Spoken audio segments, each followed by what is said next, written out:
Up YouTube, Eugene here. So good to see you. And today's topic of conversation is Jeremy Fragrance. And we see this come up almost on a daily basis, especially on YouTube. Is Jeremy Fragrance delusional? Is he crazy? Is he driving his brand into the ground? Is he going to close his brand? All this sort of chatter around Jeremy Fragrance, his brother, his insanity, or his mental health. Everything's really crazy. And of course, Jeremy Fragrance is the #1 fragrance influencer on TikTok, YouTube, Facebook, Instagram, any social media platform you go to.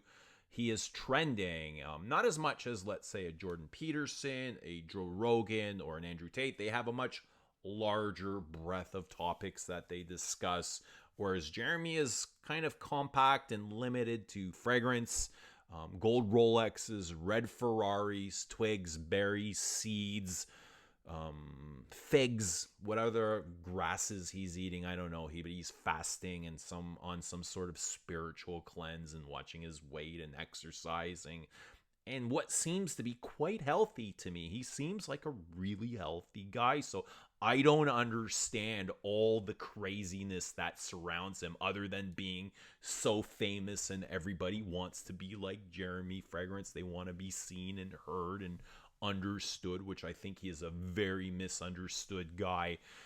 There's these accusations of him being on cocaine, and we don't know that he's on cocaine unless you've done cocaine with him. Have you? Do you do cocaine yourself, or weed, or do you drink? I don't know. We don't know that he does cocaine. And even if he does, is there anything morally wrong with doing cocaine? There might be. I don't think there is if he's enjoying it recreationally and not harming anybody and influencing younger kids to do cocaine. Is it illegal? Sure. But morally, I don't think there's anything wrong with it. There's the whole topic with his brother and the falling out. The splitting up with his brother. They split Fragrance One and they parted ways. Well, we've only heard his brother's side of the story. We haven't heard Jeremy's Fragrance, and we know that there's 3 truths to every story. There's his brother's, there's Jeremy's, and then the middle ground. So I believe that Jeremy is a visionary. I believe Jeremy is a true artist. I believe that Jeremy has a lot of goals and he's following his intuition, and nothing is going to hold him back. I think the world is his oyster. The universe is his pearl, and nothing's going to stop him. And if his brother's feeling kind of insecure in the path that Jeremy's taking, in just kind of globally expanding and taking over as much as he can and just be dominant in this space, it might be worrying his brother. And Camille might be just kind of projecting his stuff on Jeremy, his fears and his insecurities, and holding him back, and Jeremy just cut ties. We don't know what happened. I think Camille was accusing him of suffering from mental health, but I don't see it. I don't see any sort of proof to this. Jeremy seems very healthy to me. Just because you don't understand him, or you're projecting your own judgments on him and your own feelings of insecurities and jealousy, it's not okay to accuse him of that.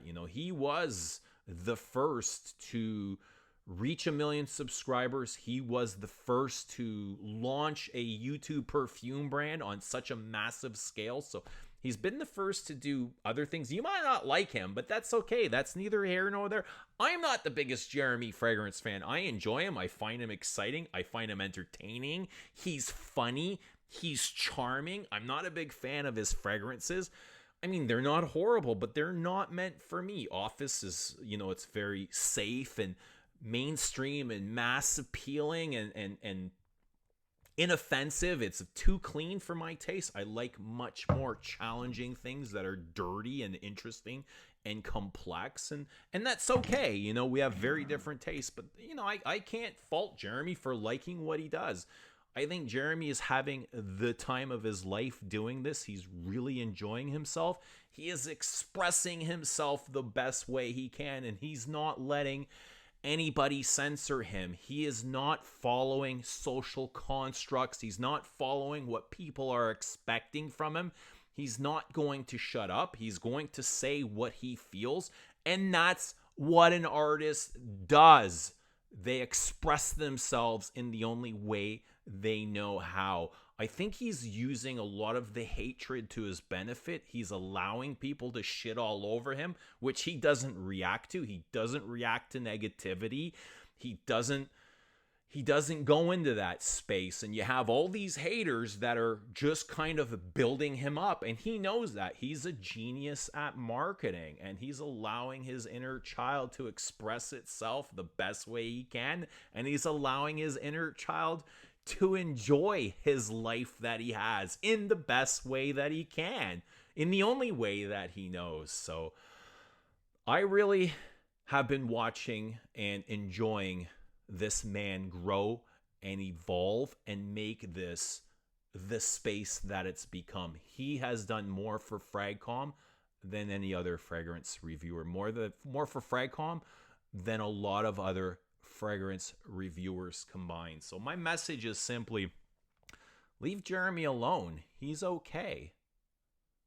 A lot of you wouldn't be here without him. That's it. Much love. Power.